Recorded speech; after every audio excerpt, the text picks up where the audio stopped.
guys, it's Chris and we're back for another episode at Raptor's Garage, and today we've got some nice shiny things to fit to the L200. What I'm going to do is I want to basically get rid of the catalytic converter and use what they call as a decal pipe, which is basically just a straight through pipe to replace where your cat goes. I'd been on eBay, I looked around on eBay, I'd seen a few people sell them. I'd seen one particular person recommended on some of the L200 forums. Problem I was having is every time I went to buy it, it was saying he was away on holiday. So I thought to myself, okay, who else does fabrication and builds things for the trucks? And of course Alex Sugden came to mind of Viking Fabrications and Designs. If you haven't checked him out, go and have a look. I'm going to put a link at the bottom of the page now, and I'll also put a link in the description below.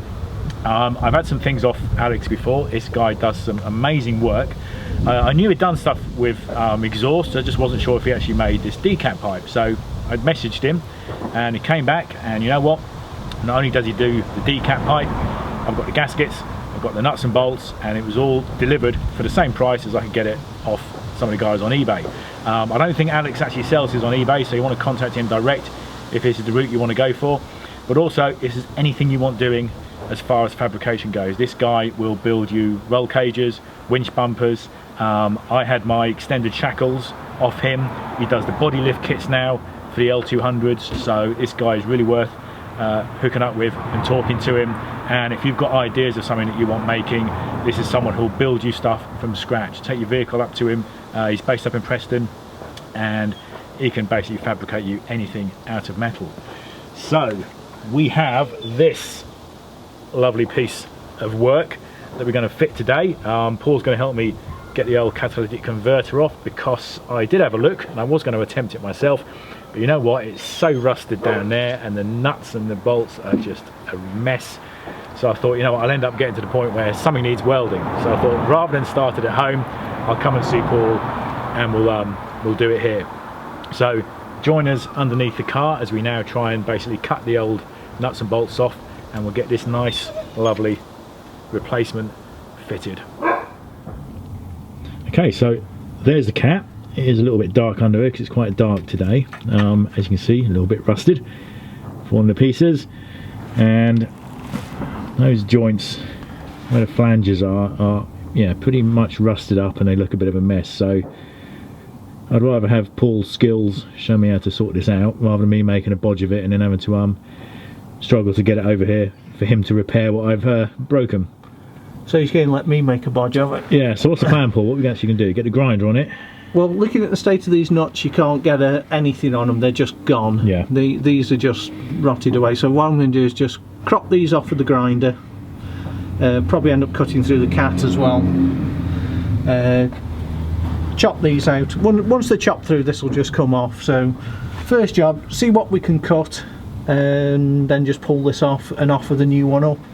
Clean these flanges up, either end on the part of the exhaust that's staying, and it's pretty self-explanatory after that. Just cut it and bolt it back on. Brilliant. Right, we'll get on. Yep.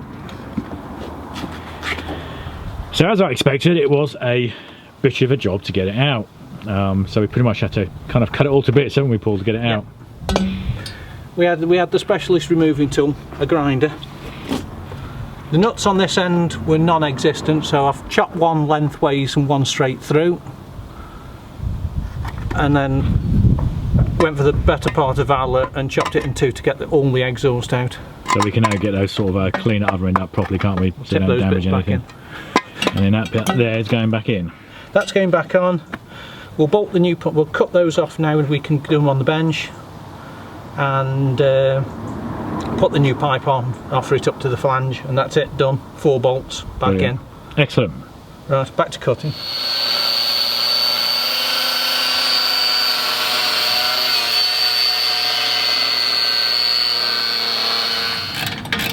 Alright, just bolting this up now, it's in place and it fits perfectly. It is exactly the right size, everything lines up. So definitely recommend one of these. That's it, done. So that was all fairly straightforward. Still glad I brought it to Paul's, because we did have to do a lot of chopping about to get things out.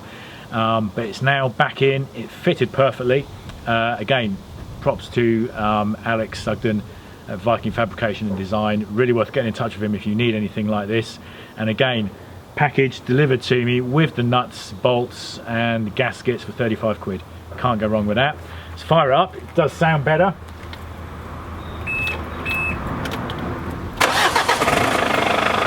So it's all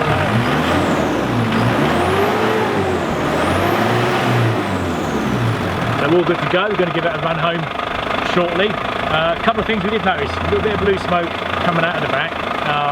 And I think if you remember from the previous video when we did the gasket on the rocker cover, Paul was concerned that maybe the turbo's on its way out, and again we've just noticed a little bit of blue smoke coming out there, so we're going to have a look a bit closer. Another video for the future is we might be replacing the turbo, or at least the cartridge in the turbo, so stay tuned. Check out Alex Sugden's link in the description below and hook up with him on Facebook. You'll find his page on Facebook. He hasn't got a website, so go to Viking Fabrications and Designs and give him a call. Cheers guys, hope you enjoyed the video, and we'll see you in the next episode of Raptor's Garage.